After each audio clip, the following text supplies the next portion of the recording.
Mbappé, la sortie médiatique fracassante. Kylian Mbappé, de passage en conférence de presse mardi, l'entraîneur du Real Madrid, Carlo Ancelotti, a tenu des mots très forts à l'endroit de Kylian Mbappé. Ce mercredi à 18 h, le Real Madrid affronte les Mexicains de Pachuca en finale de la Coupe intercontinentale, à Doha, Qatar. Une rencontre que Kylian Mbappé n'est pas certain de disputer. En effet, le gamin de Bondy s'est blessé à une cuisse la semaine passée en Ligue des Champions face à l'Atalanta Bergame. Une blessure musculaire qui l'a empêché de jouer contre le Rayo Vallecano samedi dernier. Mais à en croire Carlo Ancelotti, le capitaine des Bleus va mieux et pourrait même être finalement disponible pour la finale. Toutefois, aucun risque ne sera pris. Hier, lundi, il s'est bien entraîné, il se sentait bien. Il a fait des sprints et tout s'est bien passé. Aujourd'hui, c'est une séance d'entraînement importante, où nous allons évaluer ses sensations et le risque. S'il va bien, selon les médecins, il jouera. S'il y a un risque minimum, il est évident qu'il ne jouera pas. Mais les sensations d'hier étaient très bonnes. Nous sommes optimistes, a ainsi confié le technicien italien en conférence de presse ce mardi, le meilleur joueur du monde est venu. Carlo Ancelotti a ensuite encensé l'ancien Parisien, qui peut jouer à tous les postes de l'attaque, selon lui.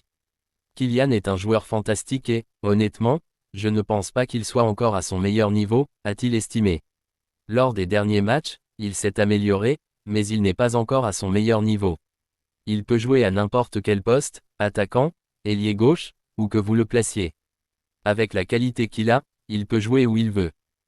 Invité ensuite à expliquer le début de saison mitigé de son équipe, le « Mister » a que les attentes étaient encore plus fortes cette saison avec l'arrivée du meilleur joueur du monde, Kylian Mbappé. On ne peut pas contrôler les résultats, parfois tu gagnes, tu perds, a-t-il déclaré. Mais les critiques partent de là, on sort d'une saison fantastique et le meilleur joueur du monde est venu. 1 + 1 est égal à 2, mais le football ça ne fait pas toujours 2. Barça, le message fort du staff est flic pour Gavi depuis son retour de blessure, Gavi peine à retrouver son véritable niveau dans l'entrejeu. Gavi traverse une période délicate depuis son retour après une longue blessure qui l'a éloigné pendant un an des terrains suite à sa rupture du ligament croisé fin 2023. Accueilli triomphalement par les supporters lors de son comeback contre le FC Séville, le milieu andalou peine à retrouver sa place dans un collectif bien huilé. En 12 apparitions depuis son retour, il n'a été titularisé qu'à 2 reprises, et son influence sur le jeu reste limitée. Le joueur de 20 ans semble encore à la recherche de ses marques dans un milieu surpeuplé où brille déjà Pedri, De Jong ou Dani Olmo. Le staff croit en lui. Malgré cette situation préoccupante, le Barça se veut rassurant. Selon le staff et la direction sportive, cette période d'adaptation fait partie d'un processus naturel après une année d'absence, comme l'avance le quotidien Sport. Hansi Flick, admiratif du profil de Gavi, reste confiant quant à son retour au sommet.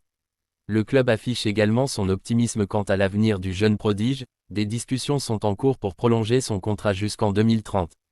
Mais en attendant, le Barça espère voir Gavi retrouver rapidement son influence, indispensable pour la compétitivité d'un effectif en quête de stabilité. Yamal au PSG, le verdict est tombé. Lamine Yamal, le PSG en pince pour Lamine Yamal mais cet attrait est-il réciproque? Il y a peu, le président du FC Barcelone Joan Laporta faisait état d'une offre de 250 millions d'euros pour Lamine Yamal, offre aussitôt attribuée au PSG par la rumeur, sans confirmation aucune.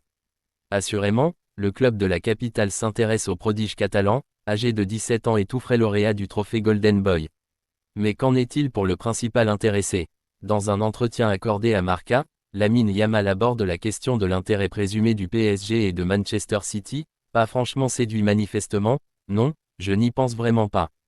Je ne pense qu'au Barça, à m'améliorer et à gagner des titres ici. Un message clair venant confirmer les récents propos de son agent, Jorge Mendes, fin de contrat en juin 2026. En marge de la cérémonie du Golden Boy, le très influent représentant portugais a répété lundi que la relation entre Lamine Yamal et le Barça s'inscrivait dans la durée, bien sûr qu'il va prolonger avec le Barça, Lamine, il est du Barça. Une mise au point accueillie avec soulagement par les socios blaugrana alors que le contrat actuel du phénomène expire en juin 2026. Lundi, en visioconférence, Lamine Yamal a participé aux festivités du Golden Boy en réaffirmant son attachement au Barça. Je m'imagine à Barcelone, pour gagner le plus possible, notamment la Ligue des Champions avec Barcelone et la Coupe du Monde avec l'Espagne. Le président, Joan Laporta, NDLR, dit que je lui rappelle quand Neymar est arrivé, c'est l'un des meilleurs joueurs ayant jamais joué pour Barcelone, l'une de mes idoles, j'espère faire aussi bien que lui. Real Madrid, Raúl Asensio intéresse 3 clubs anglais. Raúl Asensio vers une prolongation avec le Real Madrid. 3 clubs anglais se seraient positionnés sur la jeune pépite du Real Madrid, Raúl Asensio. Suite à de nombreuses blessures dans l'effectif madrilène, Raúl Asensio en profite. Le défenseur central de 21 ans a la confiance de Carlo Ancelotti. Le jeune joueur a fait cette apparition dont 5 en championnat. Aujourd'hui, le natif de Las Palmas est un joueur courtisé. 3 clubs anglais se seraient positionnés pour l'accueillir. Selon le média Todo Fichage, il s'agit d'Aston Villa, Nottingham Forest et Newcastle. Les merengues aimeraient le prolonger mais pour le moment, aucun accord n'a été trouvé. Du coup, un départ serait aujourd'hui à l'étude. Néanmoins, le club de la Casablanca aurait déjà posé une condition. Le prix serait de 10 millions d'euros avec et surtout une clause de rachat. Mercato, Chelsea, Joao Félix vers un nouveau départ. L'attaquant portugais Joao Félix a signé son retour à Chelsea lors du dernier mercato estival. Joao Félix, décidément en difficulté, pourrait quitter Chelsea dès le mois de janvier 2025. Perçu comme un crack du football portugais et mondial, l'attaquant de désormais 25 ans est dans une sacrée impasse, et cela depuis plusieurs saisons maintenant. Transféré de Benfica à l'Atlético Madrid en 2019, pour la somme XXL de 127 millions d'euros, l'international n'a jamais vraiment justifié son prix d'achat dans la capitale de l'Espagne. Prêté successivement à Chelsea, puis au Barça, le Portugais a globalement déçu, avant que les Blues ne retentent leur chance durant l'été, via un transfert élevé 52 millions d'euros.